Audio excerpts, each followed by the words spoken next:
அவங்க ரெண்டு பேருக்குள்ள போட்டி இருக்கு, பொறாமை இல்லைன்னு சொல்றாங்க. அவங்க ரெண்டு பேருக்குள்ள போட்டி இருக்கு, பொறாம இல்லைன்னு சொல்றாங்க. They say there is a competition between the two of them, but no jealousy.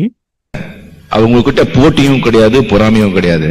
அவங்க கிட்ட போட்டியும் கிடையாது, பொறாமையும் கிடையாது. They have neither competition nor jealousy. அவங்க ரெண்டு பேரும் என்னுடைய ரெண்டு கண்கள். அவங்க ரெண்டு பேரும் என்னுடைய ரெண்டு கண்கள். Both of them are my two eyes. அவங்க எவ்வளவு ஒரு சகோதரத்துவம், அந்த சிநேகிதத்துவம், அன்பு, பாசம் எல்லாருக்கும் தெரியட்டும். அவங்க எவ்வளோ பெரிய சகோதரத்துவம், அந்த சிநேகிதத்துவம், அன்பு, பாசம் எல்லாருக்கும்